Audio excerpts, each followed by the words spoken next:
Olá, uma boa noite para você. Ponta Grossa vive um momento histórico. É o primeiro Congresso de Educação. Educação e Cultura, caminhando juntos, engloba 3 eventos. A quinta Feira do Livro, a 8ª Mostra Pedagógica, a 2ª Flicampus. E Ponta Grossa recebe autores, escritores do Brasil, também de todo o mundo. Pessoas que vêm aqui ao Brasil trazer o conhecimento, passar novas informações, também para as nossas crianças, incentivando a leitura, que é indispensável na vida de qualquer pessoa. Nós estamos hoje recebendo aqui na TV Educativa o escritor português. Na verdade, ele nasceu em Luanda, né? Em Angola, na África, radicado em Portugal, pais portugueses, e está em Ponta Grossa, já está no Brasil há alguns dias, passou por Minas Gerais, São Paulo e vem para esse grande evento da educação e da cultura. Portanto, o Gonçalo Manuel Tavares, nascido em 1970. Gonçalo, me diz uma coisa, vou fazer a primeira pergunta, também está conosco aqui o Cirilo Barbizan, que é diretor da Fundação de Cultura, recém-criada nesse governo do Marcelo Rangel em Ponta Grossa. Gonçalo, o escritor nasce feito ou é a experiência de vida, a vida acadêmica que forma o escritor? Bem, antes de mais, dizer que é com muito prazer que estou aqui em Ponta Grossa, não é? E correspondendo ao convite do Cirilo e desta Fundação da Cultura. E acho muito importante realmente diferentes escritores circularem pelo Brasil, de diferentes experiências e de vários países. Em relação à pergunta que fez, escrever não é qualquer coisa que parte da leitura. Penso que a leitura é sempre a primeira parte. E nesse aspecto, para as pessoas mais novas que querem começar a escrever, o único conselho que eu costumo dar é lerem muito. Ler é a base. E claro que depois há também experiências, mas tudo isso em conjunto é que de certa maneira forma um escritor mais tarde ou não, não é? Você, por exemplo, começou a escrever muito cedo?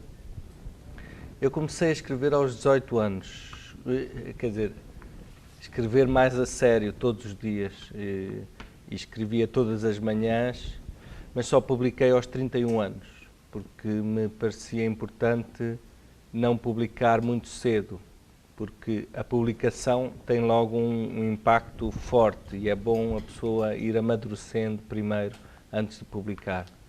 31 livros em 12 anos, praticamente, dessa carreira de escritor.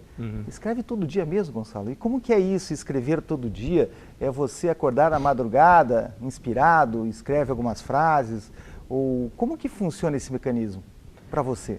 Não, é tentar ter uma disciplina, que é muito importante. Por exemplo, eu escrevo romances e os romances, ou livros mais longos, precisam de vários meses de escrita contínua. Ou seja, não escrevemos um romance numa manhã ou numa tarde, não é?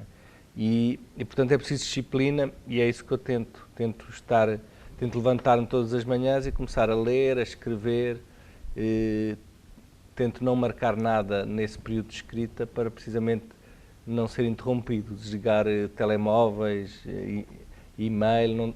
Portanto, eu escrevo num sítio onde não tem internet, não tem celular e essa é a única maneira de escrever, alguém isolar-se do mundo todos os dias. Livro da Dança foi o primeiro, 2001. Conta para nós, como é esse Livro da Dança? Qual o enredo desse livro? Bem, eu fui publicando vários livros muito diferentes. Há uns livros mais de poesia e diria que o Livro da Dança é entre a poesia e o estudo da dança. Depois escrevi livros que são homenagens a escritores.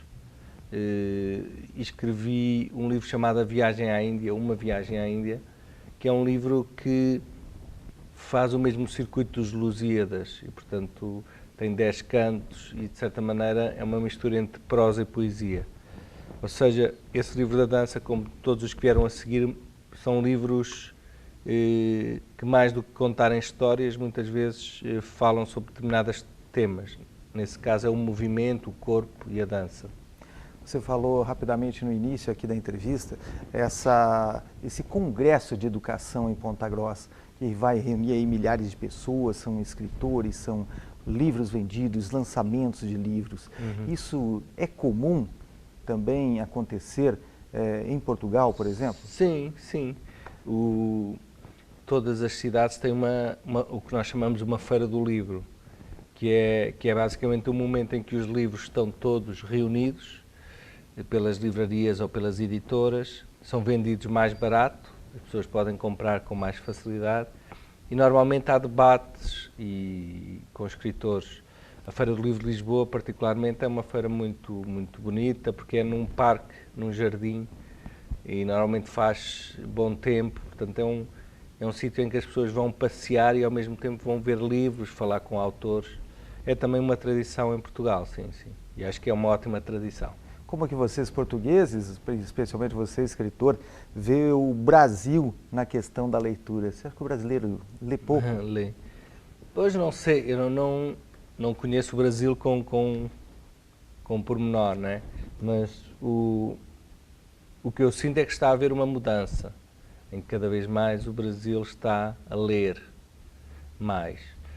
Aqui há talvez 10 anos havia um fenómeno estranho que era existirem quase o mesmo número de leitores, digamos, dos livros mais difíceis em Portugal e no Brasil, o mesmo número de leitores. E como o Brasil tem muito mais habitantes, era um pouco estranho isso. Mas isso está a mudar e, de certa maneira, de fora eu sinto que a aposta na educação no Brasil tem dado aos poucos efeitos e acho que daqui a 10 anos muito mais leitores aparecerão no Brasil. E isso é muito bom para a língua portuguesa toda, porque, de certa maneira, eu escrevo numa língua que é a língua partilhada por Portugal, Brasil, Angola e uma série de países. E é essa riqueza que nós nos devemos agarrar, porque é uma língua de 400 milhões quase de pessoas e não de um país. E, portanto, quando um país começa a desenvolver-se e a ter cada vez mais jovens que sabem ler e querem ler, isso é motivo para ficarmos contentes, claro. Cirilo Barbizan, portanto, está aqui também. Cirilo, esse congresso que contempla a Flicampus, por exemplo, que é essa grande feira, né, internacional dos Campos Gerais, você analisa que Ponta Grossa mudou da administração passada para essa em relação a esse evento? Esse evento está maior, está mais... Veja só, esse evento, ele, desde 2002, quando ele foi criado, ele vem agregando novas atividades, né, trazendo novas pessoas, trazendo um grande número de qualidade também de pessoas que vêm para trabalhar aqui. E isso, com certeza, a cada ano, a tendência é ter um incremento muito grande. Nós sabemos que esse ano nós estamos fazendo um trabalho melhor do que nós fizemos no ano passado e certamente ano que vem faremos melhor do que esse, né? E a ideia é sempre essa, né, de fazermos investimentos melhores e de maior qualidade. E para isso, então, nós trazemos pessoas assim como o Gonçalo, com esse conhecimento todo, um escritor muito premiado na Europa, e vem aqui enriquecer esse nosso trabalho e certamente isso vai nos dar muito mais ânimo, né, para a gente continuar fazendo cada vez melhor. Se você tem lá 2.000 crianças pela manhã, 2.000 crianças à tarde, esse contato com os livros, certamente, como o Gonçalo falou, está mudando essa identidade do brasileiro que era acostumado a não ler, não é, Cirilo? Exatamente. Nós tivemos uma surpresa muito agradável hoje, inclusive, né, que é na abertura do festival, que num sábado à tarde a gente teve um número muito expressivo de pessoas nessa abertura, que a gente não esperava que aos fins de semana nós tivéssemos tanta gente, que o normal é ter um número maior de pessoas durante os dias de semana, né?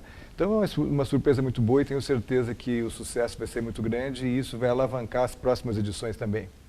É uma edição que, como você falou, está crescendo a cada dia, a cada ano, e vocês trabalham, na verdade, o ano inteiro para formar esse congresso, não trabalha? Assim? Exatamente, isso é um trabalho de meses, né, de organização, até os contatos com os escritores, né, principalmente os escritores estrangeiros, já vêm de 4, 5 meses atrás, já estavam firmados. Isso é muito importante a gente se organizar para fazer um trabalho bem, com todos os pontos correndo muito bem e que o público goste muito do que nós estejamos fazendo. Vamos lembrar agora só uma das premiações aqui do Gonçalo. em seu romance Jerusalém, foi incluído na edição europeia de 1001 livros para ler antes de morrer, de José Saramago. Ao lhe entregar o prêmio Onônimo em 2005, proferiu, abre aspas, Jerusalém é um grande livro que pertence à grande literatura ocidental. Gonçalo Tavares não tem o direito de escrever tão bem com apenas 35 anos. Dá vontade de lhe bater. Como que você recebeu esse grande elogio? Não, o Saramago sempre foi muito generoso com o meu trabalho e com o trabalho de muitos outros escritores, mas particularmente com o meu sempre disse coisas muito entusiasmantes e que me honram muito, porque o Saramago era realmente um grande escritor e para um escritor mais novo e para um escritor no geral é muito importante ouvir os colegas do ofício, não é? E quando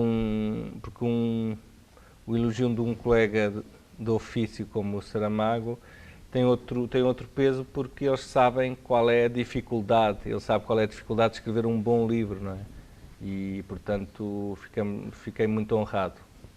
Gonçalo, são muitas tradições, em 30 línguas. Uhum. Como que é você reunir essas obras e colocar para tantas culturas diferentes, na verdade? É também absolutamente surpreendente o número de traduções e existirem países muito estranhos à minha cultura que se interessam pelos livros, mas é muito agradável sentir que se vai a um país distante e eles podem ler na sua língua o que eu escrevi, que nunca poderiam ler em português. Isso alegra-me, é uma maneira de comunicar em vulgar. E, portanto, eu nesse aspecto só tenho que agradecer aos tradutores, porque sem os tradutores não era possível um chinês, um árabe, uma pessoa que vive na Sérvia ou na Croácia poder ler os livros. E isso é trabalho dos tradutores. Não é? E nós estamos conversando com Gonçalo Tavares, escritor português. Vamos a um rápido intervalo, voltamos já falando das obras do Gonçalo.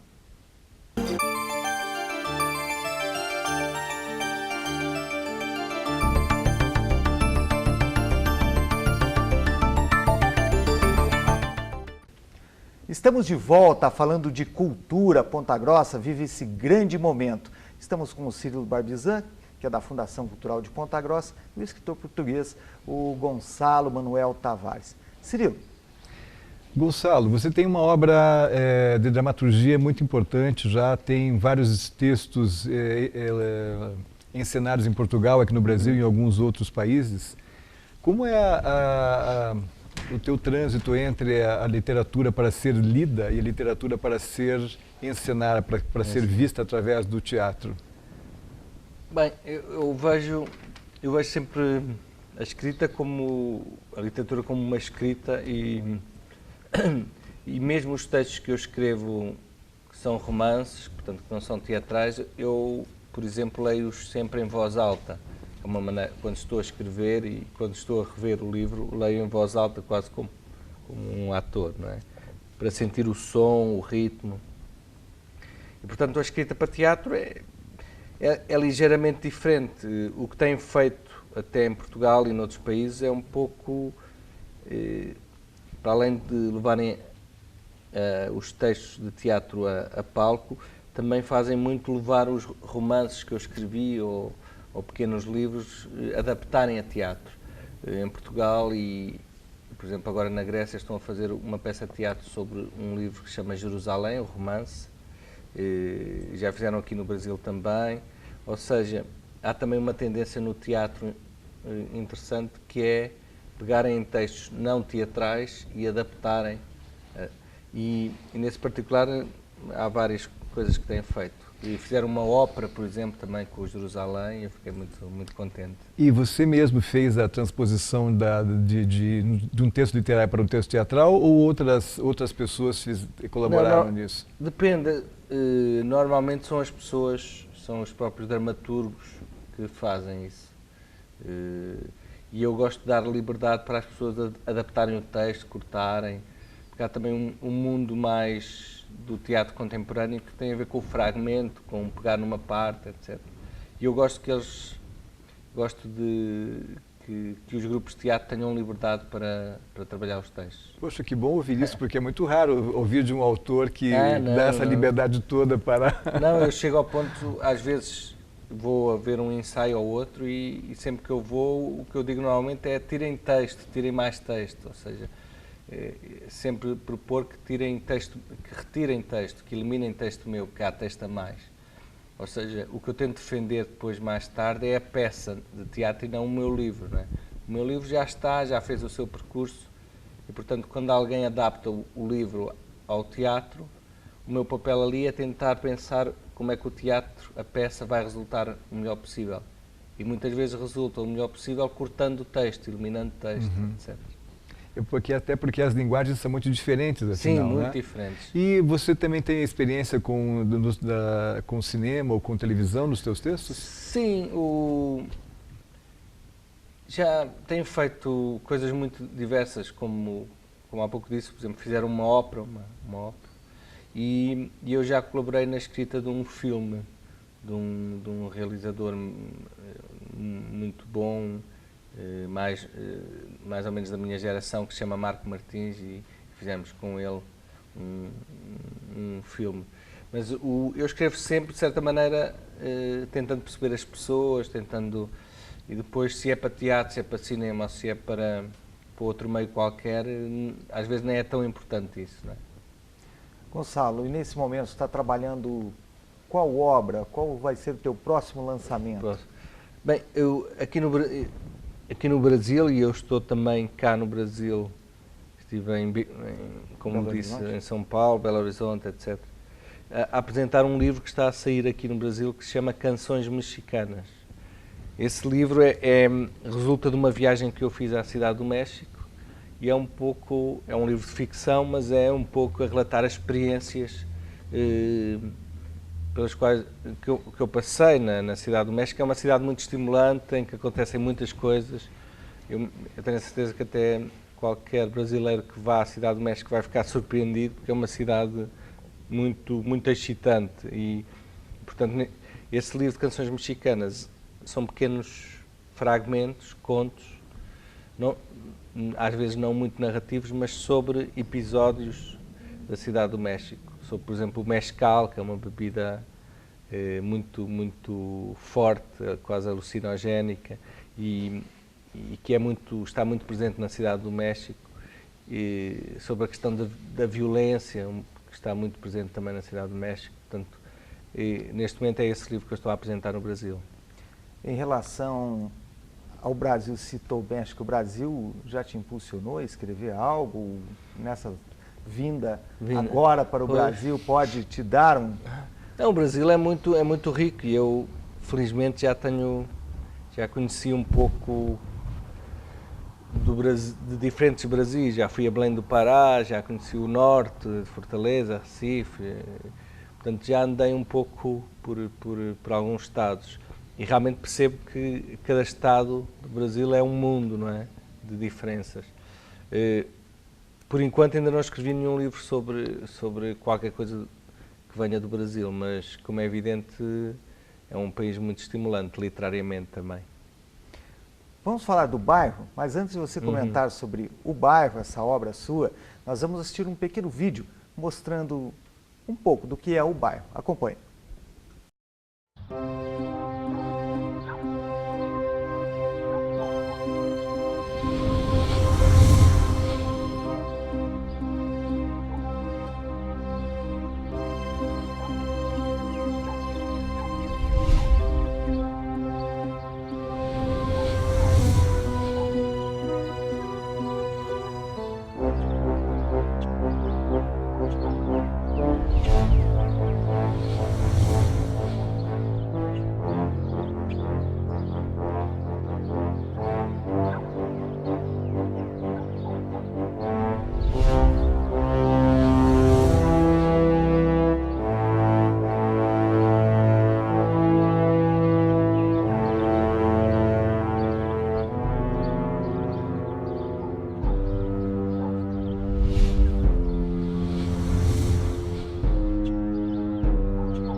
Gonçalo, as pessoas puderam conhecer um pouco aí o vídeo, o bairro. Explica para nós o que você passou com esse vídeo, qual foi a sua visão do bairro. Bem, este vídeo foi um vídeo que fizeram sobre o bairro, não é um vídeo, não fui eu que fiz, não é? É um vídeo que tem a ver com aquilo que falávamos há pouco. Há várias pessoas que, do teatro, do cinema, do vídeo, que adaptam textos meus para fazer. Mas para fazer vídeos como este. O bairro é um conjunto de livros que eu escrevi, portanto que deu origem a este vídeo, e é um conjunto de livros que têm a ver com uma espécie de utopia. É um bairro de artistas e de escritores, que junta artistas que nós conhecemos, como o Sr. Foucault, o Sr. Calvino, que é uma homenagem ao tal Calvino, o Sr. Brecht, o Sr. Proust, o Sr. Balzac, mas também junta com o Sr. Joyce, o Sr. Kafka, junta também com artistas como o Sr. Duchamp, com arquitetos como o Sr. Lloyd Wright, o Sr. Corbusier. E cada livro é uma homenagem a esses escritores e artistas. Portanto, o bairro é uma obra de ficção que é ao mesmo tempo um projeto utópico de criar um bairro apenas de artistas e de escritores. Não é? O Brasil hoje, em termos de romancista, qual é a sua visão do nosso país em relação ao que é essa produção literária? Um dos problemas dos países de língua portuguesa é que não há muita circulação de livros entre os países. Ou seja, os livros de Portugal não chegam muito cá e os livros brasileiros também não chegam muito a Portugal. Há algo estranho que faz com que, por exemplo, um livro importado de Portugal ou do Brasil seja muito caro no outro país. Não é? E, portanto, a única maneira de se conhecer é quando eu venho cá e tentar comprar os livros dos autores. E, portanto, a ideia que eu tenho, não conhecendo com pormenor, é que a literatura brasileira continua a ser muito rica e a produzir novos escritores que de certa maneira, vão encontrando diferentes caminhos na literatura. Você já foi muito premiado em vários países. Essas premiações servem como incentivo? Bem, eu escrevo muito porque tenho uma necessidade física, orgânica de escrever. Nunca escrevo para os outros ou para os outros poderão pensar. Nesse sentido, os prémios são algo que nos alegra, mas que não devem perturbar o nosso percurso. Eu fico muito contente quando os prémios estão ligados, por exemplo, a pessoas ou a escritores que eu admiro e que pertencem ao júri ou que manifestam o seu entusiasmo pelos livros, por exemplo, como o Saramago ou o Lobo Antunes, outros escritores. Ou seja, para mim é mais tocante um escritor que eu admiro também admirar os meus livros do que propriamente a questão do prémio, não é? O prémio é bom quando o júri é muito bom e claro que fico muito honrado com essas... Mas não é por isso que eu vou escrever mais ou menos, vou continuar a escrever. Não é do prémio. Mas certamente isso abre grandes caminhos, né? Abre... As pessoas te conhecem mais, sim. Você circula mais no mundo todo, né? Em França, por exemplo, houve um impacto muito grande de alguns livros e isso, de certa maneira, abriu também para outros países. Os prémios têm a vantagem de alertarem para um livro, não é? Ou para um autor. Um livro ou um autor não passam a ser melhores por terem um prémio, mas o prémio faz sempre dar uma certa... atenção ao autor e, portanto, nesse aspecto eu acho que a ideia de premiar um livro é uma ideia muito boa, não é? E o que eu sinto é que faltam muitos prémios para teatro, para cinema, para dança, porque é isso que faz com que às vezes o grande público vá para uma arte mais especializada, não é? E faltam prémios para artes mais escondidas às vezes. E Gonçalo, embora somos 400 milhões de falantes, né, da língua portuguesa em alguns países, mas um prêmio como esse, que expõe a tua obra em várias outras línguas, isso chama a atenção para a própria língua portuguesa, que nós que falamos língua portuguesa, nós adoramos falar português, achamos lindo. Claro. Né? Sim, o facto de simplesmente haver a referência de um escritor ser português ou de um escritor ser brasileiro e escrever em português faz com que muitas pessoas se interessem pelo português. Há muitos casos de, precisamente, alunos romenos, italianos, espanhóis, franceses, que começam a aprender o português como segunda língua ou terceira língua, precisamente porque se entusiasmaram com um autor. E leram um autor, souberam que ele era português e quiseram ler no original. Por exemplo, há um caso muito conhecido de um escritor italiano que leu o Fernando Pessoa, nunca tinha leu o Fernando Pessoa em italiano. Esse escritor não sabia falar português, não entendia o português, e quis ler o Fernando Pessoa em original, e portanto começou a aprender português e chegou ao ponto de escrever em português, não é? E, portanto, há casos, assim, de amor pela língua que nascem, pela língua portuguesa, que nascem da leitura dos autores portugueses ou brasileiros. Não é? Gonçalo, quero agradecer a sua vinda aqui à TV Educativa de Ponta Grossa, né, retornando nessa semana para Lisboa. Agradecer o Cirilo também, que é da Fundação Cultural de Ponta Grossa, por estar presente conosco nessa noite, conversando sobre cultura, muita educação.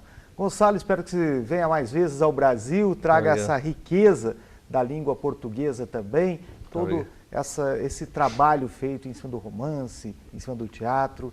Agradeço a presença do Cirilo Barbizan, da Fundação Cultural de Ponta Grossa, e também ao escritor português, o Gonçalo Manuel Tavares. Nós vamos a um intervalo e depois temos mais informação sobre cultura, sobre educação. Voltamos já com a escritora também portuguesa e jornalista Alexandra Lucas Coelho, em instantes.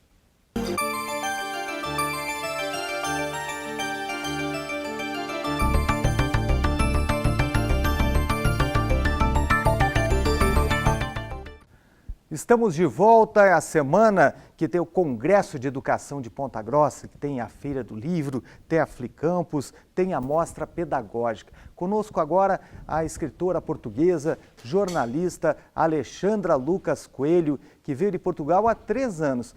Boa noite, Alexandra. Olá, boa noite. E você veio ao Brasil numa situação de correspondente do Diário Público Português, um jornal mais conceituado de Portugal. Exatamente o que te trouxe ao Brasil? Então, bom, eu já tinha trabalhado em outras partes do mundo, eu fui correspondente em Jerusalém.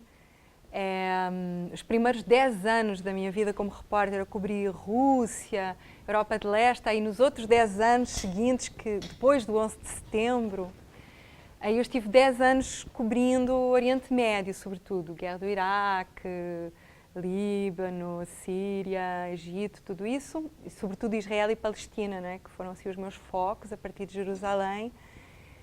E aí, em 2010, eu também estive no México, eu fiz um livro sobre o México, uma viagem no México, e eu comecei a pensar nesta hipótese de vir morar para o Brasil. Era ano de eleição presidencial, havia a Dilma, que estava na corrida para suceder ao Lula, né? Dilma, Serra e Marina. Certo. Então eu vim cobrir a eleição presidencial, mas já com essa intenção com de essa ficar. ideia de que era interessante para mim mudar de rota em relação ao que eu tinha estado a fazer durante 10 anos, basicamente a outra zona do mundo. E eu acho que é muito diferente para uma portuguesa, para um português, chegar aqui, primeiro chegar aos 40 anos, como eu cheguei, e não chegar aos 20, e chegar depois de atravessar, digamos, o mundo, alguns lugares do mundo, né? Ou seja, para mim há um sentido político nisto, que é poder, digamos, enfrentar a história da colonização de uma forma diferente do que seria se eu tivesse vindo, digamos, diretamente de Portugal para o Brasil. Então, o facto de eu ter ido dar uma volta, digamos, a lugares muito diferentes no mundo, e muitos deles lugares que foram colonizados por outros países. Eu passei muito tempo, digamos, a escrever sobre lugares que foram colonizados por ingleses, franceses, pelo Império Otomano, pelos espanhóis, no caso do México, enfim. Então, eu tinha escrito muito sobre territórios que foram colonizados por outros povos. E eu queria ter a experiência de viver no Brasil por muitas razões, mas uma das razões também era esta, era enfrentar também esse território que era parte da história do meu país também. E o facto de eu chegar aos 40, não chegar aos 20 e ter dado uma volta pelo mundo, de certa forma, eu acho que isso permite fugir um pouco a uma tentação que existe muito na relação Portugal-Brasil, que há muitos equívocos nessa relação, não é? Muitos. E existe muito a tentação de ficar ou do lado de quem pede desculpa o tempo todo porque escravizou, matou e de facto, não é? Basta ir à Amazónia, não é? Acho que é uma experiência que todo o português devia ter. Ou ficar do outro lado, que é a arrogância do ex-colonizador, não é? Eu acho que há muito estes dois polos, não é? Ou de pedir todo o tempo desculpa, ou de ser arrogante. Então, é bom que se possa encontrar um terceiro caminho, que é um caminho de igual para igual, tendo consciência do que foi a história, não é? Você conseguiu chegar a esse terceiro caminho?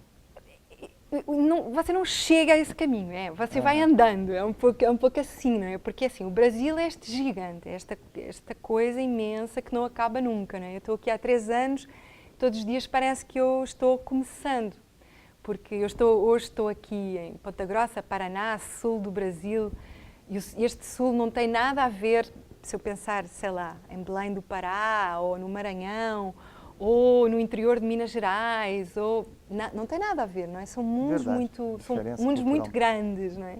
Vários mundos muito grandes. Então, o caminho é esse, o caminho é você, porque assim, se há coisa que se pode dizer é que não há uma verdade sobre o Brasil, não é? Não há.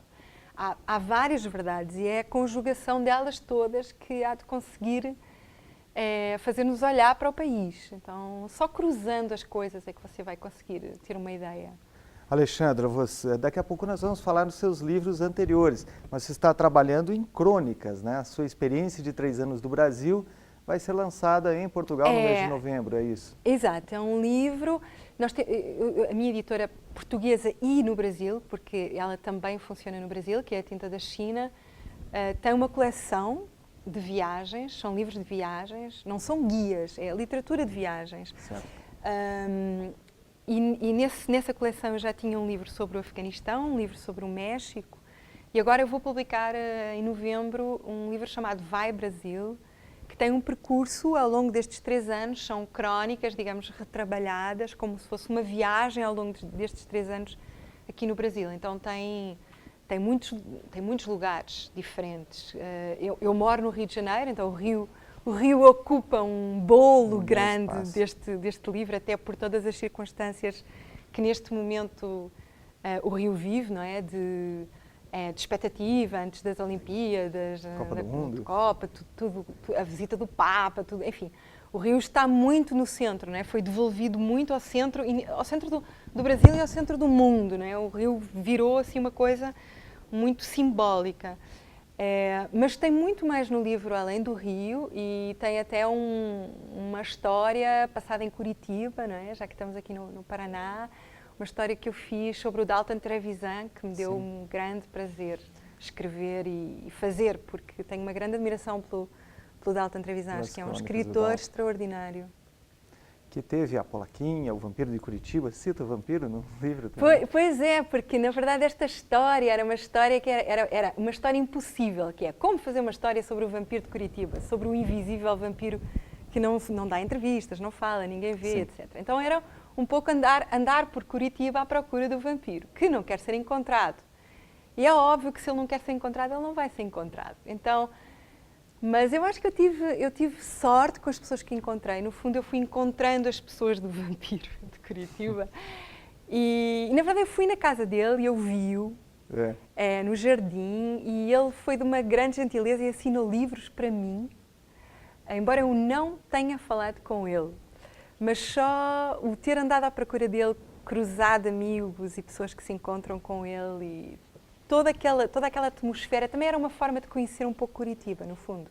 Era um percurso, ir atrás do Dalton Trevisan era também uma forma de ir atrás um pouco de uma Curitiba que é uma Curitiba real, uma Curitiba imaginária, uma Curitiba antiga, uma Curitiba contemporânea, não é? E é o cruzamento, a própria esquina da casa do Dalton Trevisan é quase uma metáfora de Curitiba, não é? Porque é uma casa antiga que de repente está completamente cercada por aquelas torres, não é? De Curitiba, com trânsito, grandes avenidas, trânsito cruzando e tal.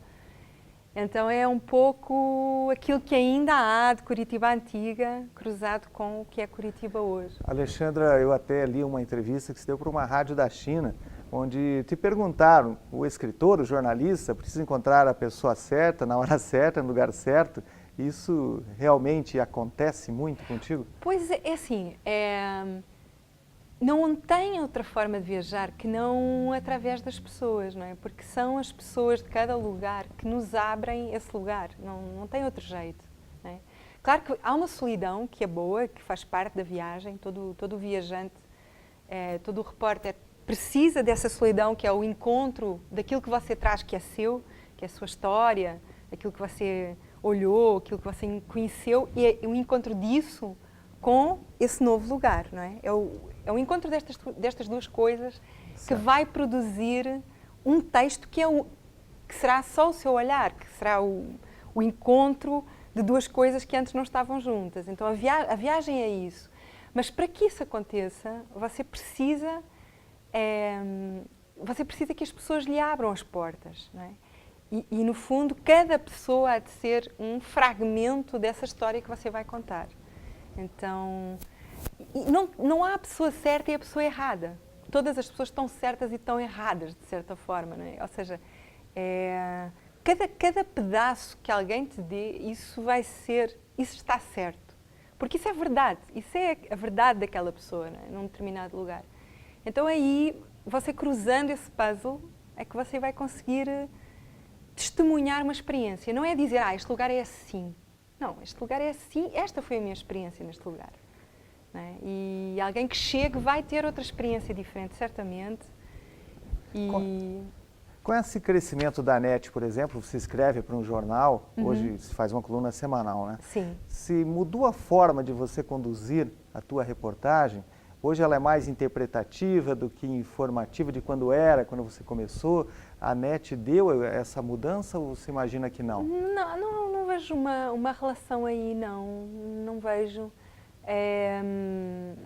Não sinto que tenha interferido no estilo, no olhar, não. Mas, assim, eu sempre...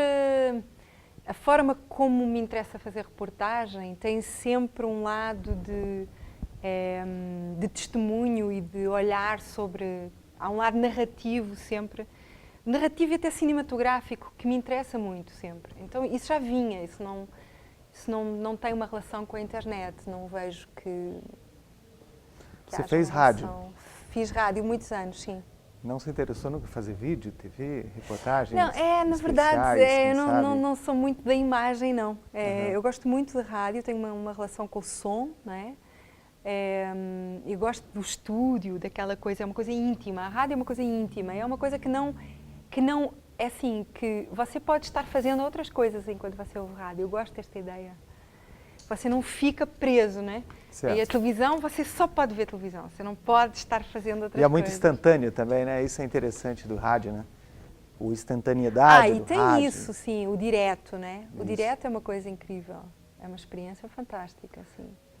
Nós estamos conversando com a Alexandra Lucas Coelho, jornalista e escritora portuguesa. Nós vamos um rápido intervalo e voltamos já.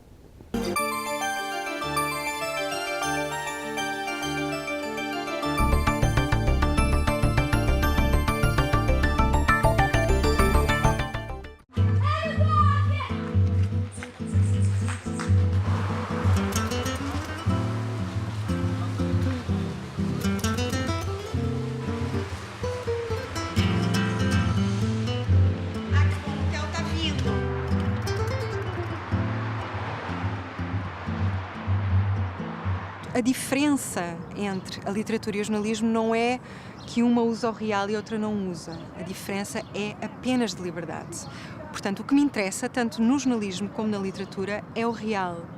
E eu não vejo uma fronteira estanque, um tempo em que eu fiz jornalismo, um tempo em que eu passei a fazer literatura. O que me interessa desde sempre é o real. Eu, durante um tempo longo, eu sou jornalista há mais de 25 anos, eu fiz isso como jornalista e vou continuar a ser jornalista. E, paralelamente, interessa-me escrever romances como um território, aqui sim, livre, território livre, que tem outras possibilidades que o jornalismo não permite, justamente porque não existem essas regras, não é? O romance, idealmente, fabrica as suas próprias regras de cada vez. E nesse início de bloco, você ficou conhecendo um pouco mais do histórico da Alexandra Lucas Coelho, que está conosco, escritora, jornalista portuguesa. Eu quero voltar a conversar com a Alexandra, também com o Cirilo. Vamos falar sobre os livros que escreveu sobre o Oriente, essa diferença tão grande que nosso Oriente, nosso Ocidente. Oriente Próximo foi o primeiro olha, lançamento. era isso que eu ia dizer, exatamente, essa diferença, mas aí o primeiro livro que eu publiquei, ele chama exatamente Oriente Próximo. E este título é um título ambíguo, porque há aqui uma coisa de localização geográfica, também se diz Oriente Próximo é em relação ao Oriente Médio, não é? Sim. Mas a questão é justamente essa, é muito mais aquilo que nos aproxima do que aquilo que nos distancia. Aquele Oriente, que é o Oriente do lado do Mediterrâneo, em relação aos europeus, é um Oriente Próximo. É um Oriente Próximo não só geograficamente, como é um Oriente Próximo em termos de cultura. Nós comemos azeite, nós comemos pão, nós bebemos vinho, nós comemos o peixe. Ou seja, se você for olhar a cultura naquilo que ela tem de ligação à terra, não é? Aquilo que alimenta os homens e aquilo em que os homens trabalham, a cultura é exatamente a mesma. Tem um geógrafo português, ensaísta, um homem que foi muito importante para pensar a ideia de Mediterrâneo. E ele dizia que Mediterrâneo é até onde você vista as oliveiras, onde você consegue ver oliveiras. Então há toda uma cultura da oliveira, não é? E essa cultura da oliveira é a cultura portuguesa, como é a cultura do Líbano, como é a cultura da Síria, como é a cultura de Israel, da Palestina. Então,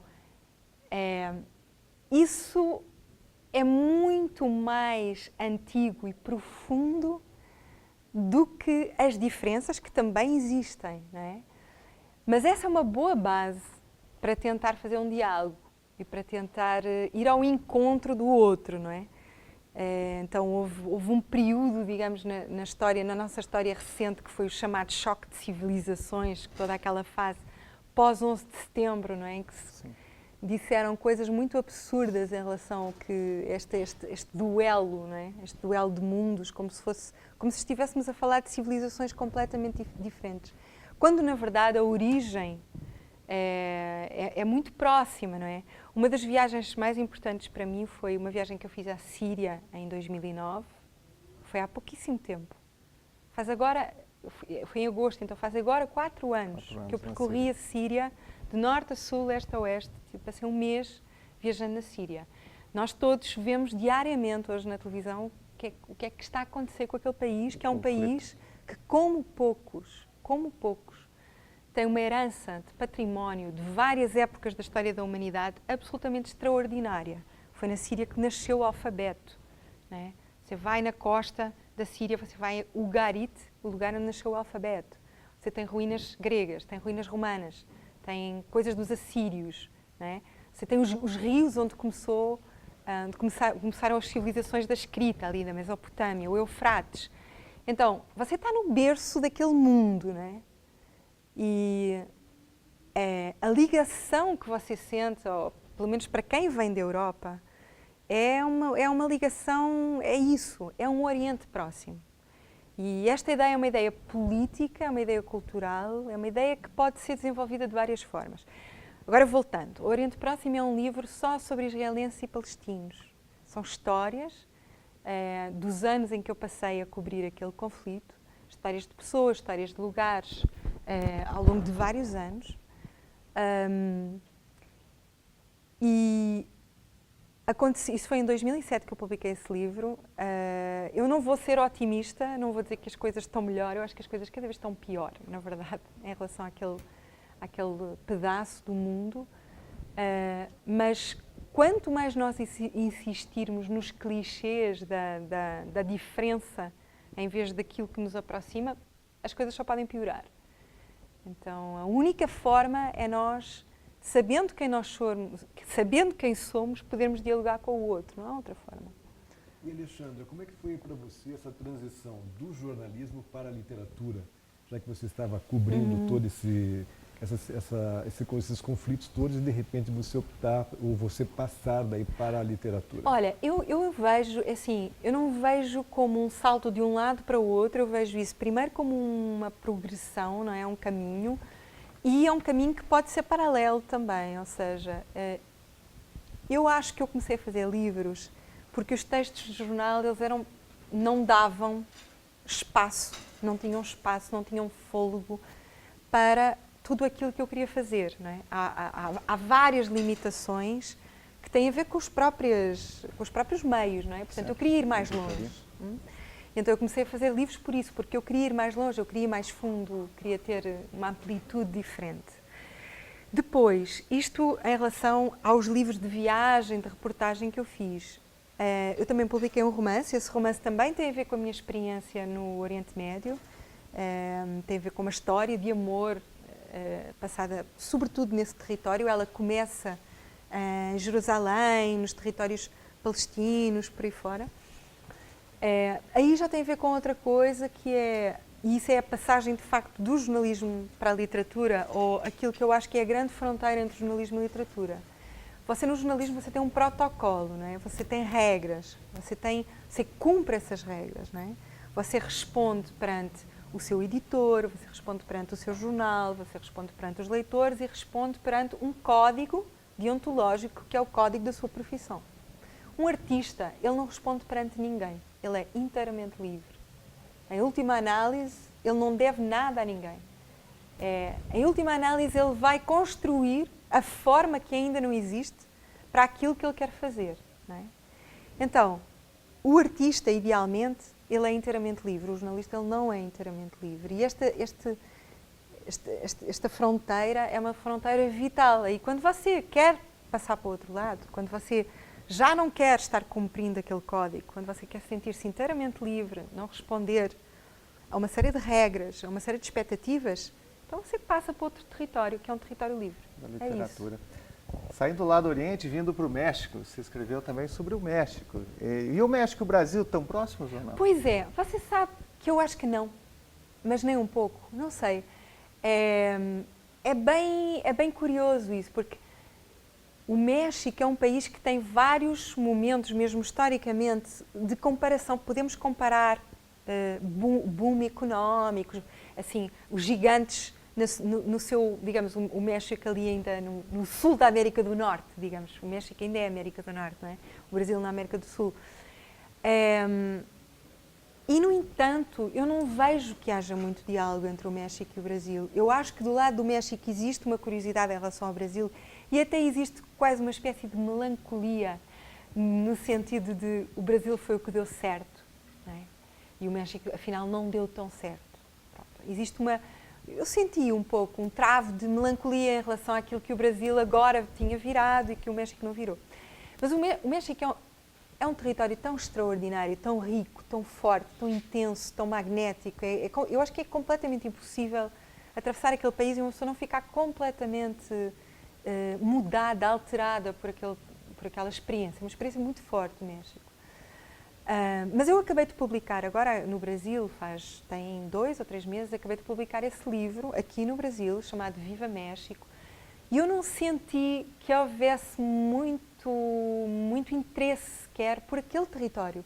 Senti muito mais interesse em relação aos meus livros anteriores, a viagem no Afeganistão, o romance no Oriente Médio, do que em relação ao México. O México pareceu despertar muito menos curiosidade nos brasileiros do que os livros anteriores. Alexandre, você veio para cobrir a eleição da presidente Dilma, que você citou no início. São 3 anos de Brasil e o Brasil vive o 3º mandato de governo popular mesmo, governo do Partido dos Trabalhadores, que mudou muita coisa nesse país, como o direito à casa própria. A Dilma teve recentemente Ponta Grossa, inaugurando 1.500 residências. Como que você vê? Você acha que o brasileiro hoje está aceitando bem esse governo? Olha, o que eu sinto é assim, neste momento, aliás, com toda a explosão que nós assistimos desde junho, eu acho que fica muito claro uma coisa, que é, não tem como não ver o quanto o Brasil mudou. Ou seja, não tem como não ver que 40 milhões saíram da miséria, todos os avanços sociais que foram conseguidos. Você chega, eu estive nos confins do Maranhão, nos lugares mais pobres do Brasil, estive no Vale do Jequitinhonha, lugares super pobres no Nordeste. Você vê isso, você vê lugares que estavam completamente fora de tudo e que agora têm, enfim, têm casa, têm saneamento básico, tudo isso. Isso é verdade e não tem como negar isso. Ao mesmo tempo, também é verdade que o que está a passar na Amazónia tem consequências ambientais terríveis. Também é verdade que você tem um Congresso, né? um Congresso e um Senado dominado por interesses e por lobbies da agropecuária, etc. Ou seja, o que eu sinto, depois de ver a forma como o minério está a ser explorado, depois de ir ao sudeste do Pará, ou ter estado em Minas Gerais, eu sinto que há vários Brasis a caminhar em várias direções e todas elas são verdade. Não é? Para mim não é muito claro qual vai ser o resultado disto. Não é? É um desenvolvimento extraordinário, é uma euforia, com certeza, isso é verdade, mas há gente ficando para trás, há um país que está a ser alterado, há gente que paga o preço também dessa alteração e dessas decisões. Então, todas essas tensões, ou seja, de que é que nós estamos aqui a falar? Nós estamos a falar de placas que são mexidas em várias direções, em vários movimentos. E dessa tensão eu acho que resultou o que nós assistimos na rua desde junho. Não é? Acho que essa tensão junta com o facto de o Brasil agora estar ligado ao mundo, digamos. Não é? É um momento, talvez tenha sido o primeiro momento em que não só essas tensões vêm ao de cima, como agora o mundo está ligado em rede, existe internet, existe uma geração que cresceu com a internet, que sabe o que se passa com os movimentos no Egito ou na Turquia ou em Nova Iorque ou o que seja, e tudo isso favorece que de repente toda essa energia venha. E isto é um desafio muito interessante. O Brasil talvez seja neste momento o lugar do mundo onde essa experiência pode ser testada de uma forma mais radical, que é como é que os governos tradicionais, como é que os poderes tradicionais, o governo federal, o Congresso, o Senado, os vários poderes tradicionais vão conseguir responder a esta necessidade de participação nas decisões por parte da sociedade civil, porque no fundo é disso que se está a falar. E existe toda, no fundo, o que nós assistimos foi isso, é a emergência de gente que já estava a discutir e a debater, só que era invisível, e de repente ela vem ao de cima. E como é que os poderes vão lidar com isso? Como é que isso vai ser integrado na transformação do que é este país? Eu acho que é um desafio muito, muito interessante. Alexandre, o tempo passa rápido, né? Infelizmente já terminou o nosso tempo. Quero te agradecer a vinda aqui à TV Educativa, a vinda a Ponta Grossa participar. Cirilo também sempre conosco aqui. E que você tenha muito sucesso nesse romance muito sobre obrigada. Rio de Janeiro também, sobre as crônicas que está escrevendo sobre o Brasil. Nós vamos encerrando aqui esse programa que fala de educação, de cultura. Até uma próxima oportunidade.